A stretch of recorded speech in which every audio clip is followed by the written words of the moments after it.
자, 이번 영상에서는 엘리어트 파동에 대해서 다시 한번 장롱의 생각을 이야기를 하려고 하는데요.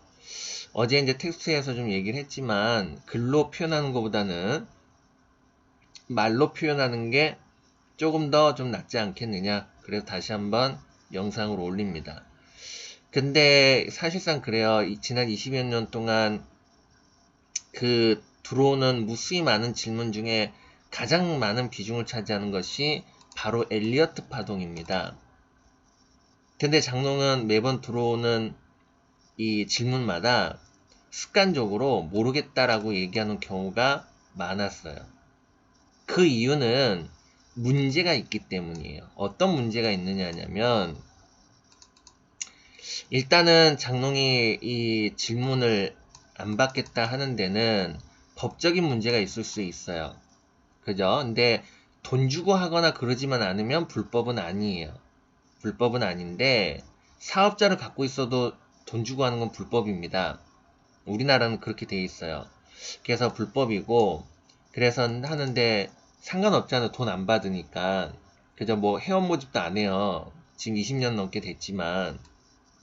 그래서 이제 접촉될 부분은 아니지. 그럼에도 불구하고 계속 이거를 빌어서 얘기하는 데는 여러분들도 눈치를 챘을 겁니다. 왜냐면 첫 번째 이유는 하루에 모니터 보고 집중할 수 있는 시간이 얼마 안 돼요, 사람이. 근데 이 시간을 뺏겨버리게 되면 여러분들도 피해자가 되는 거예요. 그죠? 왜 그러냐면 소수의 시간을 뺏겨버리면 다수가 얻을 수 있는 기회가 사라지는 거지. 제가 아무것도 안 하잖아요. 그럼 여러분들은 어떻게 되겠어요? 그런 부분이 존재하는 거고, 그래서 이제 생계 문제에 지장을 받으니까 상호 간에 그런 부분도 있지만 또 이유는 뭐냐면 개 중에는 정치적 노름 뭐 그런 거 있잖아요. 정치적 신념, 그 다음에 종교적 신념, 또 하나 붙이자면 혈액형 신념. 이건 1 더하기 1은 2다 이거거든요. 이게 있어요. 이게 있는데 옛날에는 이제 주식 상담이 일반화되어 있어서, 그러니까 무료로 하는 겁니다. 무료로 하는 주식 상담이 일반화되어 있고, 하루에 뭐 몇백 건씩도 막 받고 그래요. 하는데, 개 중에는, 말로는 모른다고 물어보지만, 자기의 어떤 결정권을 존중받기 위해서 물어보신 분들도 있어요. 그러니까 무슨 말이냐면, 내가 뭔가를 선택을 했어요. 근데 확신이 없어. 그래서 많은 사람들이, 나랑 똑같은 생각하면 난 내가 맞은 거다 이렇게 생각하는 거야. 그런 차원에서 물어보는 거지. 물어봤는데 나하고 생각이 달라. 그럼 어떻게 계속 설득을 해요. 아니다. 이건 맞다. 엘리어트 파동은 무조건 맞다. 이렇게 계속 설득을 해요. 그럼 계속 아니다 그러지. 그럼 어떻게 돼? 승질냅니다. 이런 분들이 항상 있습니다. 그런데 엘리어트 파동을 물어보는 건 항상 물어보지 않아요. 이게 유행이 터지는 때가 있어요. 그럼 그 유행이 터질 땐 또 언제냐? 이런 것들을 안다면 도움이 되겠죠. 그죠? 자, 그래서 될 수 있으면은, 물론 여러분들이 어떤 취지로 물어본지 모르겠지만, 그런 이제 부분들이 서로 간에 갈등이 생기고 그러거든요. 그래서 이제 장롱이, 안 받는 이유 중에 하나가 또 그런 겁니다. 이거 말고도 여러 가지 이유들이 존재하는데요. 어쨌든 간에.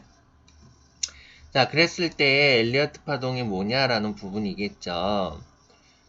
장롱은 이제 20년 넘게 이 활동을 했고 20년 전쯤에 대형 카페 동호회를 운영을 했으니까 그때가 20대였습니다. 그러니까 그때 당시에 강의를 다니고 막 그랬으니까 그러면 더 이전에 공부를 했겠죠.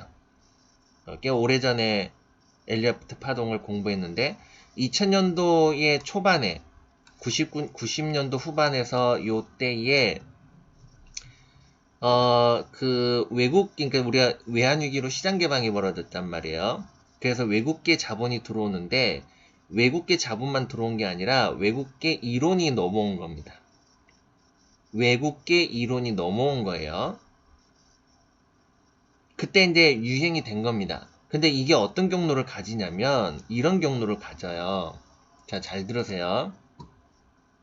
최초의 엘리트라는 사람이 엘리트 이론을 만들었겠죠. 이걸 누구한테 갔느냐? 출판업자한테 간 겁니다.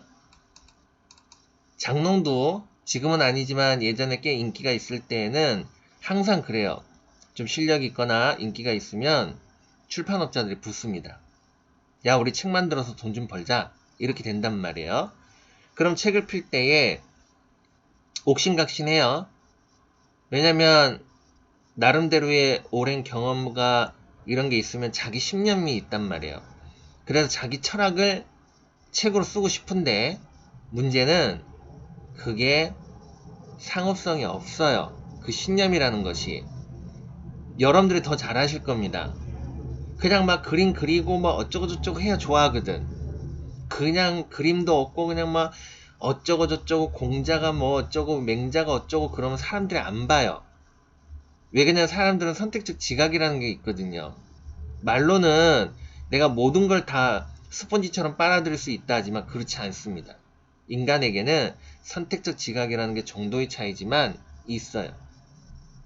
그래서 상품성이 없는 건 누구나 알아요. 본인도 알아요. 근데 자긴 그걸 쓰고 싶어. 근데 출판사는 돈이 안 되거든. 옥신각신 한단 말이야. 그러면 어떻게 돼? 편집이 된다고요. 어떻게? 상업용으로. 엘리어트 파동도 그 출판업체한테 갔겠죠. 갔는데 와 정말 대단하지만 상품성이 없는 거야. 그래갖고 어떻게 됐습니까? 사장됐잖아요. 사장됐던 것을 다시 어쩌고 저쩌고 해가지고 출판이 된 겁니다. 그러니 얼마나 왜곡되어 있겠어요, 이론들이. 그죠? 물론 엘리어트 파동 자체가 엄청나진지는 모르겠지만 아닐 수도 있는 거고 하겠지만 어쨌든 간에 그렇게 퇴색이 돼요. 자, 이렇게 해서 이제 해외에서는 인기를 가졌겠죠. 그랬던 것이 우리나라에서는 외환위기 때에 시장 개방되면서 이론서들이 들어오는데 누구를 거쳐서 들어오느냐?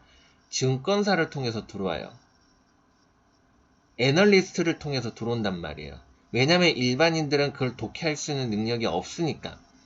그래서 이 증권사나 등등등에서 가지고 오는데 자, 어떻게 이것을 대중들에게 배포를 했느냐? 생각을 해보세요. 엘리어트 파동이라는 것은 소파동, 중파동, 대파동을 엮어서 만든 건데 이건 기간성이라는 것으로 볼 수 있습니다. 기간성으로 볼 수 있는 건데요. 투자자들은 기간성 매매를 정말 싫어하죠. 그냥 지금 사서 당장 돈 벌어갖고 어쩌고저쩌고 하는 걸 좋아한단 말이에요. 그건 여러분들 더 잘하실 겁니다. 그러면 증권사에서 이 이론을 가지고 중장기 투자에 적용시켜서 갖다 팔면 어떻게 돼? 증권사는 망해요.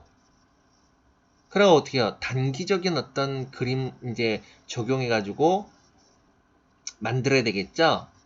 그렇게 해서 필요에 따라서 이론을 재창출하고 또 어쩌고저쩌고 해가지고 한국 지형에 만든 겁니다. 그렇게 해서 이제 일명 말하는 혈액형 놀이로 만든 거예요. 들레즈 이론에는 반복적 심리라는 게 있어요. 반복적 심리라는 게 뭐냐면 어떠한 현상이 반복적으로 나타나는 패턴이거든요. 패턴인데 사람들이 이런 반복적 심리에 열광한다는 어떤 그런 그 개념의 이제 이야기들입니다. 혈액형 놀이가 대표적인 예가 되는 거죠. 사람들은 규칙적인 것을 좋아해요. 왜 그러겠어요? 인생 자체가 불확실성이거든요. 공포잖아요. 그럼 어떻게 돼요?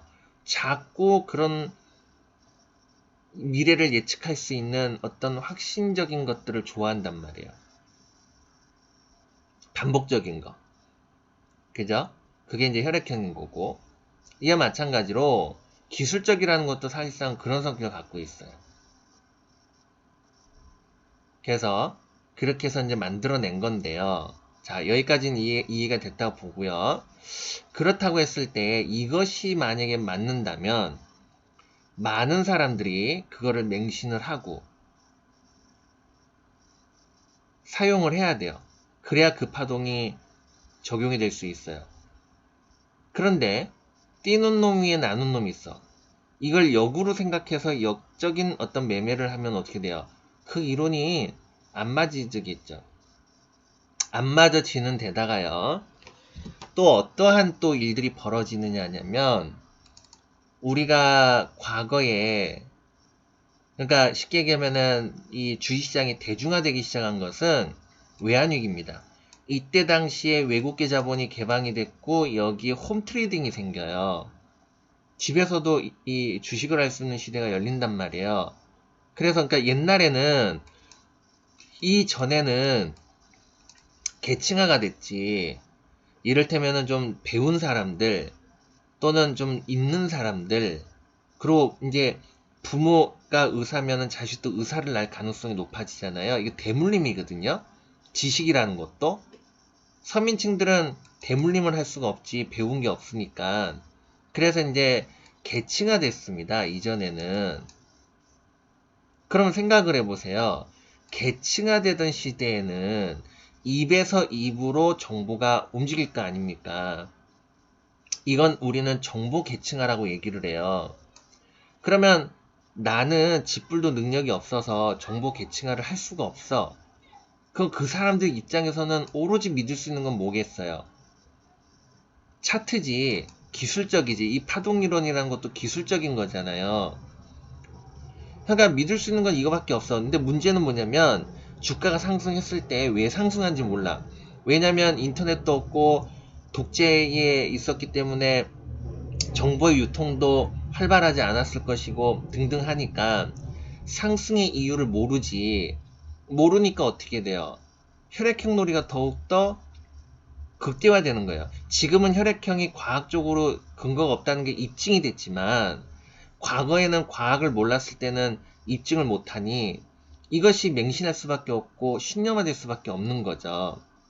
이와 마찬가지로 과거 시대에는 없었어요. 입증할 게.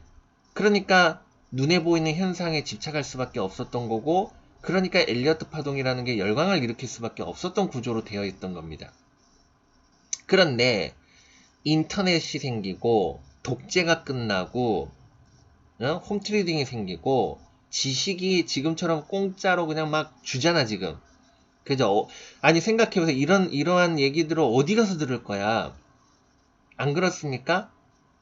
우리 이 자식들 대학 보낸다고 과외시킬 때 몇백만 원씩 갖다가 때려 박는데 여러분들은 돈 놓고 돈 벌기를 하는 건데 지금 큰 돈 들이지 않고 하고 있잖아요. 물론 후원이라는 게 있는데 그 후원은 이제 이 생태계를 계속 유지시키기 위해서.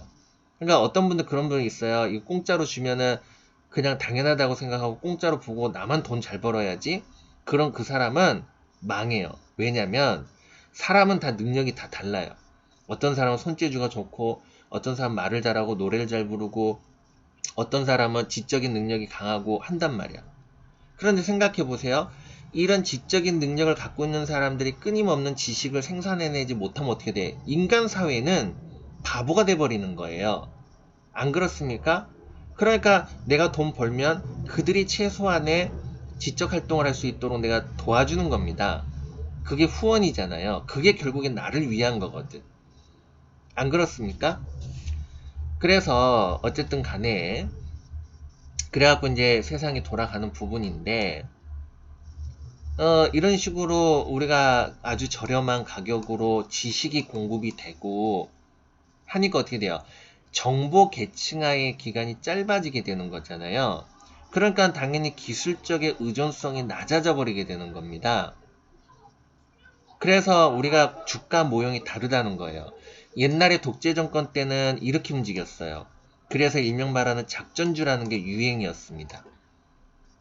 정보가 계층화되면 작전할 수 있죠. 찌는 놈 위에 나눈 놈이 생기질 않잖아요. 오로지 모든 권력은 정보에 있으니까. 그러니까 주가는 이렇게 움직일 수 있는 거예요. 그래서 작전주라 그래. 그러다가 인터넷이 발달되고 나서는 이제 외국계의 이론서들이 한국에 상륙하고 그러니까 어떻게 돼요? 가치 투자라는 게 꽃을 피웠단 말이야. 과거에는 없었어요. 이런 가치라는 게. 그래서 가치라는 게 꽃을 폈고요. 가치는 파동으로서 성립할 수 없는 거잖아. 그죠? 그러다가 이제 이 미국의 서브프라임 사태 터지고 못 터지고 해갖고서는 양극화 시대가 된 거예요. 그래서 가는 놈이 또 간다. 이런 시대가 왔고, 그러다가 이제 코로나가 터지면서 또 주가 모형이 바뀌어 버렸단 말이에요, 지금. 그런데 여기에는 우리는 눈에 보이지 않았던 게 뭐냐면 바로 세대 교체라는 게 있는 거죠.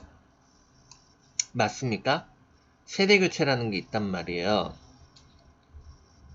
우리 어르신들은 뭐 기껏해야 초등학교 이렇게 나왔지. 그죠? 그리고 육체적 노동의 시대를 살았고요. 지금 80년 전후 세대들은 80%가 뭐 2년대 또는 4년대를 나왔단 말이야. 그죠? 그리고 효율이라는 그런 디지털 시대에 살고 있어요. 그러면 우리가 무신론 그러잖아요. 그죠? 이제 앞으로 이제 이게 좀 더 확대될 수도 있지. 물론 종교를 믿는 분들은 기분 나빠하실 수도 있긴 있는데, 어쨌든 요건 좀 적당히 얘기해야 되겠네. 민감하니까. 그래요. 이 정도만 얘기하면 무슨 소린지 이해되실 겁니다. 종교라는 인식에 대한 부분도 시대가 가면 바뀌지 않겠어요? 그죠? 이런 겁니다. 그래요. 그래서 이 주식에 대한 이론이라는 것도 바뀐다는 거지. 그러니까 장롱의 생각은 그런 거예요. 이 수십 년 전, 2, 30년 전의 이야기가 앞으로 미래 사이에 얼마나 이게 먹힐 것인지에 대한 부분은 우리가 문화적인 요소, 대중의 수준 요소, 추구하고자 하는 어떤 철학, 이런 것들에 의해서 좌지우지하는 거 아니냐라고 보는 거기 때문에 과거형의 빗대기보다는 현재 우리가 위치에는 어떤 위치에 있고 앞으로 인간 사회는 어떻게 갈 것인가, 이거에 더욱더 집중하는 게 더 효과적이지 않을까 하는 좀 생각은 갖고는 있어요. 그래서 안전히 맹신을 하기보다는 이제 조금 이제 적용을 해볼 수 있다는 개념 정도로 보는 건데요. 그러면 언제 이것을 적용을 할 거냐라는 부분입니다. 언제 적용을 해볼까? 자, 예를 들어서요. 주가라는 것은 크게 두 개 국면으로 나눠볼 수 있어요. 하나는 계산이 가능한 국면, 하나는 계산이 불가능한 국면입니다. 우린 요거는 버블이라고 그러거든요. 그죠? 버블에서는 가치라는 것이 먹히질 않아요. 그럴 때는 오로지 믿을 수 있는 건 뭐겠어요? 그림이지. 안 그렇습니까? 그런데 버블이 아닌 가치를 환산시킬 수 있는 국면에 많이 들어온다. 예를 들어서요. 10파동을 그렸어. 원래는 이론상으로는 5파동인데 10파동에 들어왔는데도 불구하고, 주가가 10파동에 들어왔는데도 불구하고, 예를 들어서 은행에는 1%인데 주식으로는 배당을 5%를 받을 수 있어. 그런데 앞으로 얘는 EPS 성장률이 얼마야? 그래서 내가 이걸 선택할 거냐 이걸 선택할 거냐 문제지. 내가 이걸 선택한다면 주가 빠지는 거야. 그런데 이걸 선택을 하게 되면, 근데 이걸 선택할 거냐 이걸 선택할 거냐는 대중의 문제죠. 이건 정해지지 않았어요. 그 시대의 삶에서 무엇을 중요시 여기느냐, 이거에 따라 달라지는 거지. 그렇지 않습니까? 그런다 그러면 이거는 20파동도 될 수도 있고 30파동이 될 수도 있는 거예요. 이게 일명 말하는 가치의 척도라는 거잖아요. 상대적 가치, 절대적 가치. 이런 거기 때문에 그렇습니다. 그래서 그렇고, 사람이라는 것은 신념이 더 강해요. 사람은 되게 무섭거든요. 신념이라는 게. 일명 말하는 돈키호테라고 이야기를 합니다. 돈키호테라고 얘기를 하는데, 이 파동 이론보다도 그런 게 더 크지 않을까? 이를테면 4차 산업시대. 그것도 어떻게 보면 큰 세대의 신념이거든요. 그게 어떻게 보면 더 클 것이다. 이렇게 좀 생각이 됩니다. 그래서 다시 한번 얘기하면 이런 기술적이나 파동이 의미가 없다는 뜻이 아니에요. 시대에 따라 달라진다 이거지. 예를 들어서 공권력이 국민들을 통제하고 억압하고, 그러니까 독재입니다. 쉽게 얘기하면 독재로 돌아가. 그래서 언론을 차단하고 사람들의 말을 막고 만약에 그런 시대가 온다고 쳐봐봐. 그러면 어떻게 되겠어요? 과거의 계층화 시대가 다시 돌아오는 거죠. 그럼 그때는 오로지 믿을 수 있는 거는 기술적이니까 그때는 어떻게 보면 파동이론이니 어쩌니 이런 부분들이 또 먹힐 수도 있겠죠. 그죠? 이런 것도 생각해 볼 수 있는 거고요.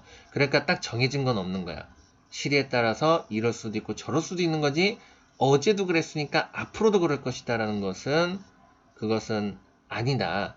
이렇게 이해를 하는 게 맞겠다라는 겁니다. 그래서 요거를 좀 고려를 하면 될 것 같고요. 그리고 우리가 또 참고할 게 뭐냐면 우리는 이제 폭도라는 게 있어요. 폭도는 뭐 되게 나쁜 것처럼 보이는데 그냥 용어입니다. 폭덕. 그러니까 세상을 리더하는 사람. 나머지는 군중이에요. 그죠? 군중인데 이를테면 이런 겁니다.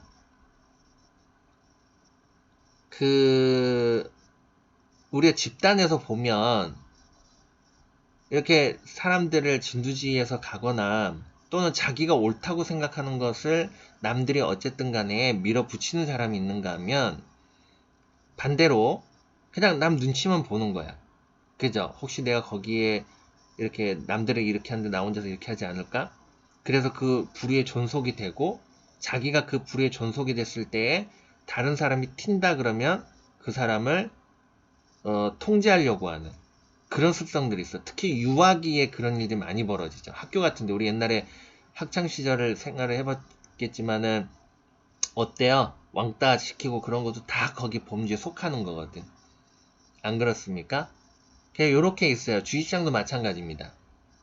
뭐 주가가 깨지든 말든 난 내가 옳다고 생각하면 떨어지면서 분할매수 하는 거고 하는 사람 있는가 하면 끊임없이 남이 어떻게 하나 저떻게 하나 거기에만 몰두하고 거기만 자꾸 쫓아가려고 하는 그런 사람들도 있어요. 그래서 이 폭도가 어떻게 끌고 가느냐에 따라서 증시도 달라질 수 있는 겁니다. 그러겠죠. 폭도의 주체가 그림 그리기와 같은 그런 수준밖에 안 된다 그러면 그렇게 가는 거고 보다 복잡한 어떤 메커니즘과 이 판단 체계를 갖고 있다면 되게 복잡한 그런 모습 보일 거고요. 그래서 우리는 기술적에서 불규칙 파동, 규칙 파동 이렇게 얘기를 합니다. 파동 이론에는 불규칙 파동, 규칙 파동도 있죠. 이런 거라서 장롱도 이제 이런 파동 이론이나 이런 것들을 다 잊어먹었어요. 지금 20년이 넘었습니다. 그래서 뭐냐면 이런 겁니다. 공부는 해야 돼요. 파동 이론이라는 건 공부해야 되고 여러분들은 주식 처음 할 때는 그냥 무조건 공부합니다. 그냥 그게 진짜든 가짜든 다 공부한 뒤에 그 중에서 맞지 않는 것들은 가지치기 하는 거예요. 가지치기 싹 하고 쓸모있는 것들은 모아놓고 뭐 때로는 편집할 수도 있고 하는 부분인데 그래서 장롱은 이 파동 이론에서 몇 가지 부분만 뽑아가지고 그것을 현실과 적용시켜서 만드는 몇 가지의 기준점들이 있어요. 그런 것들을 장롱은 지금 대부분 뭐 하고 있냐면 뭐 기업의 내용이 어쩌고저쩌고 이런 거 하고 있지. 뭐 차트가 어쩌고저쩌고 이런 건 잘 안 하잖아요. 거의 안 하지. 그렇지 않습니까? 근데 이제 이런 부분들은 대수습 안 하려고 해요. 안 하려고 하는데 뭐 기회가 되면 장롱이 쓰고 있는 그러니까 이를테면은 주가가 앞으로 뭐 어떻게 갈 거다 등등등을 얘기하죠. 특히 지수 같은 경우에 말로는 뭐 경제가 어쩌고 수출이 어쩌고 그렇게 얘기하는데 도대체 그러면 요맘때쯤에서 빠질 거다 어쩔 거다 하는 게 딱 그 어떤 센티미터적인 건 아니거든요. 그러니까 표현을 안 했을 뿐이지 나름대로의 기술적이라는 어떤 개념을 좀 적용을 하고 있단 말이죠. 그래요. 그래서 여러분들도 파동 이론 공부하시고 맹신만 하지 말고 어떤 내용인지를 공부한 뒤에 그 중에서 필요로 하는 것들을 편집을 해서 여러분들 걸로 만들면 되지 않겠느냐라는 좀 생각인 거죠. 그래서 여러분들은 이제 진짜 완벽한 어떤 그런 이제 이 기법을 찾으려고 하는 것 같은데 저도 그랬습니다. 초창기 때는 누구나 그래요. 누구나 초창기 때는 내가 진짜 공부 1시간만 해가지고 평생 죽을 때까지 써먹을 거를 만들겠다 그런 어떤 욕심에 하게 되는데 주식을 오래 하게 되면 그게 부질없다는 걸 알게 될 겁니다. 그렇다고 해서 그것이 중요하지 않은 건 아니에요. 중요한데 너무 지나치게 거기에 욕심을 가지지 마라. 그랬다가는 진짜 한 방에 훅 간다. 이렇게 보시면 됩니다. 오히려 여러분들에게 족쇄를 채우는 일이 벌어질 거예요. 그래서 그거를 좀 주의를 하면서 좀 유연적이게 좀 범위에 좀 들려고 하는 그런 거를 좀 가지지 않을까라는 생각인 거죠. 그래서 뭐 하여튼 근데 이 주식이라는 건 맨날 얘기해봐야 그러니까 이런 거예요. 투자자들 중에는 그러니까 사람들 중에는요 두 가지로 나뉘어요. 하나는 학습을 통해서 어떤 이 뭐랄까요 철학이랄까 인생의 목표를 확립시키는 사람이 있고 어떤 사람은 이런 거는 철저히 무시하고 경험주의로 오로지 경험만 믿는 거야. 내 안의 경험, 남의 경험은 안 믿어. 그런 유형으로 나눠요. 그럼 보통 고집이 세다 그러지. 또는 여기는 기가 얇다 그러지. 그죠? 그래서 이제 대체적으로 이렇게 두 가지 부류로 나뉩니다. 장단점은 있어요. 장단점은 있는데 가장 좋은 거는 이 두 가지 모두 능력을 가진 사람이죠. 이걸 우리는 유연성이라고 얘기를 해요. 그게 성공의 비결이지 그냥 오로지 1 더하기 1은 2다를 찾는 것만이 정답은 아니다. 그리고 사람들 중에는 행동형이 있고 우리가 그 조조와 같은 그런 행동형이 있고 제갈공룡과 같은 책략 그죠? 이런 유형이 있습니다. 그래서 조조가 제갈룡이 될 수가 없고 제갈룡이 조조가 될 수가 없는 것처럼 각자 여러분들 중에는 생각이 좀 뛰어난데 행동이 안 되는 사람이 있고 또 그 반대인 경우도 있을 수 있어요. 그런 것들을 내가 부족한 것을 어떻게 교정을 하느냐 이런 어떤 노력으로 집중해야 되는데 그냥 오로지 1 더하기 1은 2다만 찾으러 다니려고 그러면 이 부분은 누구도 해결시켜 주지 않아요. 그래서 요거를 좀 보시면 되고 이제 예를 들어서 이제 전문가들이 이제 잘 맞춰요. 그죠? 근데 평생 잘 맞히지 못해요. 왜냐면 주식시장이 패턴이 형성이 되게 되니까 사람들 중에는 혈액형 놀이를 좋아하는 사람이 많아요. 그 사람들은 외웁니다. 외우고 그렇게 행동하기 때문에 일정 기간 동안은 패턴이 반복되는 습성이 있어요. 그걸 안단 말이야. 그죠? 그러니까 무슨 얘기냐면 어떤 게 대유행이 벌어지는데 유행이 벌어지는 데는 과정이 있어요. 어느 날 갑자기 하늘에서 뚝 떨어지지 않아요. 5천만이 유행이 터질 때에 한두 사람이 분명히 누군가 했단 말이에요. 그러면 좀 실력이 있다 없다의 차이는 그 한두 사람의 태도를 보고 이것이 유행이 될지 안 될지를 아느냐 모르느냐에 따라서 이제 실력이 차이가 나는 거예요. 근데 이것조차도 없는데 갑자기 하늘에서 뚝 떨어지는 거를 맞출 수는 없다는 얘기지. 그렇지 않습니까? 그래서 이제 요런 것들에 대한 어떤 관찰력, 부터 시작해서 문화, 철학, 이런 어떤 포괄적인 개념, 이거를 갖는 게 중요한 거죠. 그래서 이런 어떤 표면적으로 보는 것들은 그 무수히 많은 과정들이 다 생략된 겁니다. 생략된 거기 때문에. 그래서 이제 일정 구간 동안 맞아요. 맞다가 그 패턴이 깨진단 말이에요.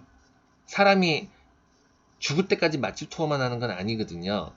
그렇지 않습니까? 그렇기 때문에 이런 어떤 소비의 패턴도 바뀌고 삶에 대한 척도의 패턴도 바뀌고 가치에 대한 패턴도 바뀌어요. 그때 이제 전문가들은 틀려진단 말이에요. 근데 문제는 뭐냐면 장사꾼이잖아요. 전문가이기 전에 먹고 살아야 되잖아. 그럼 어떻게 해요? 대중들을 설득해서 회비를 받아야 되는데 장롱처럼 이거는 때에 따라 다르고 어쩌고 저쩌고 공작 어쩌고 맹작 어쩌고 그러면은 사람들이 회비를 내야 안 냅니다. 안 내. 자 봐라. 자 지금 이렇게 있기 때문에 나중에 이렇게 될 것이다 하는데 정말로 딱 그렇게 돼버렸어. 그건 뭐 때문이야? 패턴 때문이야. 그죠? 그때 당시 유행 때문입니다. 5천만이 분명히 대유행을 치고 있는데 누군가는 그걸 몰라요. 인지를 못한단 말이야. 그런데 전문가는 그걸 인지를 했을 뿐인 거예요. 그죠? 그거를 마치 신격화해가지고 어쩌고저쩌고 했을 뿐인 거고 여러분들은 거기에 열광하고 있을 뿐인 거예요. 하지만 큰 대세적인 흐름을 보면 그냥 한순간의 일부분일 뿐인 겁니다. 그게. 그러니까 거기에 여러분들이 현혹해서는 안 된다는 거예요. 그래서 요거를 좀 여러분들이 주의를 해가지고 하면은 좀 되지 않을까. 지금은 무슨 말인지 모르지만 이제 주식 해갖고 시간이 지나면 알게 될 겁니다. 무슨 얘기인지를. 자, 그래서 오늘은 요 정도까지 하도록 하겠습니다.